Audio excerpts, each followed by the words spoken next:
it's still very difficult because Blink, Earthshaker, they have all the different forms of counter initiation, and VP is very spread out. Yep. Lil is all the way in the top side.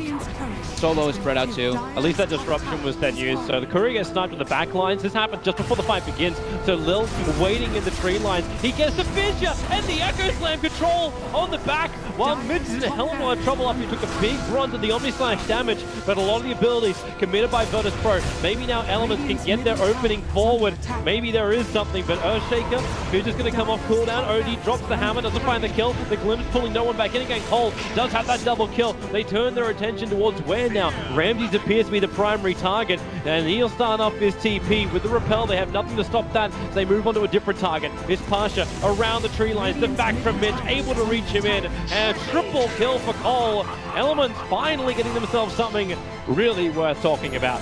Caught VP completely off guard. Excellent Echo Slam from Lil, but not being able to focus down the Earth Spirit, who just kept causing like problems in the back, and then Goji getting a really nice glimpse off on no one with the Static Storm on top. Solo's using first to catch it a scout. Oh my god, Cole's wow. dying. Yeah, Ramses was having his quick run in too. He has to self-improve, but Ramses then just starts up the spin. A quick jump up, however. He had the Blink Dagger available, and it's up to Swiftling. Maybe he can get that kill over on Solo. The bugs are on him. Mitch back and back in again, actually pulling in Lil with him. Lil has the blink available, but no fissure, no stun up, and that's why Cole jumps further to the north. They're actually trapping Virtus Pro around the pit. This is the fight for Elements, but can they keep it up with a kick forward? Yes, they can. LeBron can do it, and now the supports will fall too. There's already a triple kill for Cole. It's about to be more an ultra kill for Cole, the OD, fighting through that with 48 stolen intelligence, and now Roshan, what Virtus Pro tried to stop happening. They have some nice sentry positioning. They're going to lose one of these right now. They're plenty down more, and they see the dire one. So here comes the Swamp. Connected over on ramp towards Roshan, rolling boulder. The kick is perfect with the Dark Steel wall, but Echo Slam from Lil, and the fissure hit. Oh my lord, Elements pop it really hard. Roshan is still played by the Radiant side, and no one sits inside the pit in relative safety, picking up these illusions, turning attention over towards the OD. A defensive imprisonment will save him for a little bit longer. Goggy, he can't run away in time. Elements will be wiped, and Virtus Pro, not only do they claim Roshan, they hold the Aegis. The tier 3 tower is already down. They get the scan off. They have to look. They have to look to the tree line. They have to look to the tree line right now. Elements to try and find Lil. Mitch, the kick is nice. They catch out the Juggernaut, but then the pushback from the sniper. He gets the range, and Lil holds the OD in position. That's the bigger one. Cole's going to get almost no damage off in this fight. Lil keeps the control, keeps continuously going over on the Disruptor. Assassination's not enough to get one. Quick time lapse out, buybacks galore. But now, right, I think VP is farming Illusions more than they're farming heroes. I'll now correct that as they've gone inside the base. Swift ending gets grabbed down in Sakuchi as well, and he just gets blown up. Very, very difficult to defend this, but it's all or nothing. That's why they commit the buyback. Mitch with another bang. The OD ulti is good enough. Four-man kick, but Lil's fissure, it may have created enough space for Guardian Angel as well as the Purification to come up. So Lil will do even more work for his team. Aegis Immortal triggered over on the sniper. His Hurricane Pike's available so he can push himself down. Right now he's just standing his ground against Mitch. No one just wants to be a beast. He'll push back Goggy, but he'll finally fall. Cole with that 40 stolen intelligence. They do repel them, but the cost. And that is a lot of gold going the way of OG.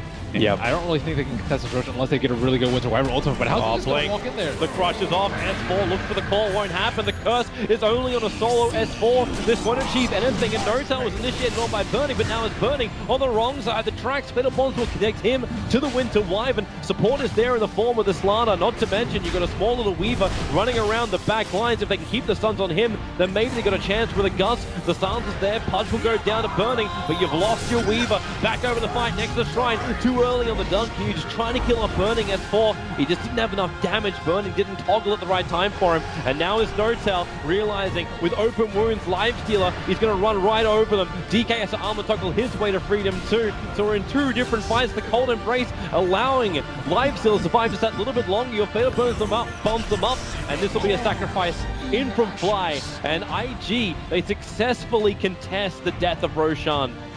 It's kind of where they had control of earlier. That's where their earlier ward was, but mostly it's because the Winter Wyvern doesn't have any items. He wasn't able to save him from getting Blink Stun into Hook, into Dismember, which is how he died. Jerax turns around and eats Burning. He's out there. He holds him.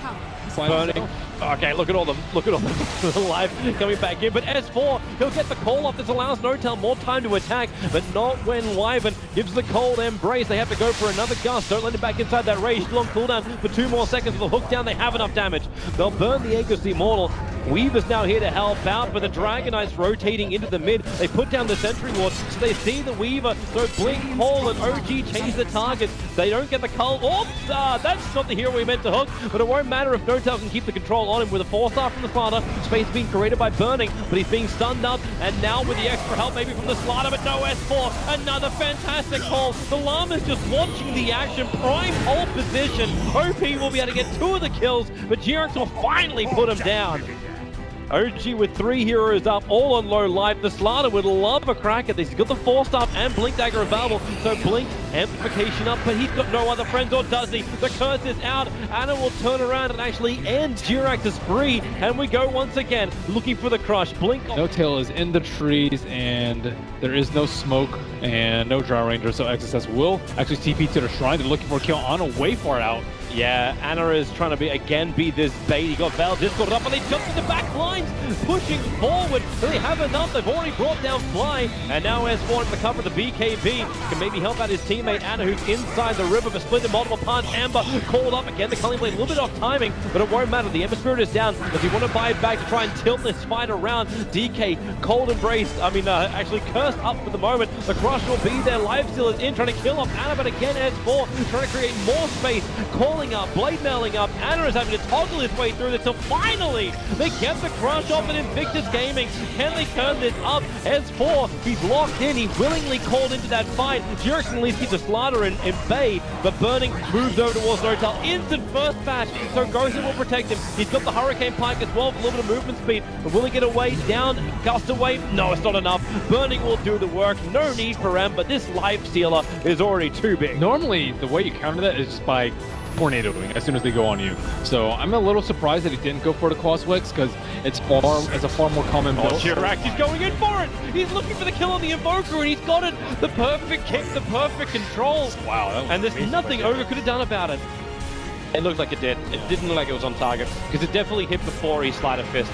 Now, Cold Snap over on Notel. They need to get first the stun and the Ignite. Keep that Cold Snap rolling and burning. Not enough mana to actually trigger an open wound, so Notel looking to try and turn on this fight. With the Shallow Grave, we have a little bit longer to fight. A Shadow Wave is also available, Burning.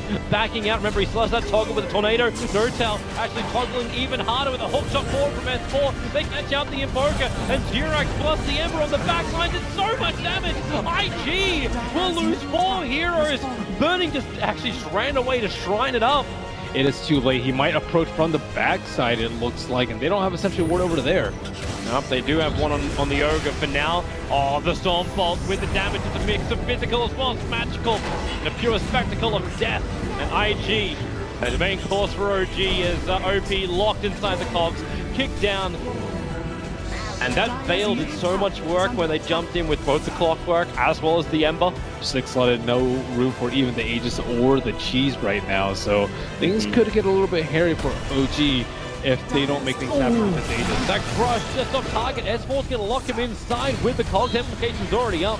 5 Steel will pop out. The Ice Blast just trying to create a little bit of space to get out, but S4 hook shots back in again, looking for a target. Maybe with the kick and the control, they find it over on the Slaughter. They have it, and even the extra slow is onto Ogre Magi. Lotusor will try and protect him. The push up, maybe this is the bigger kill, however. Burning, silence up. Notel needs just one hit. Blink comes off cooldown, and there it is. One hit to the crit.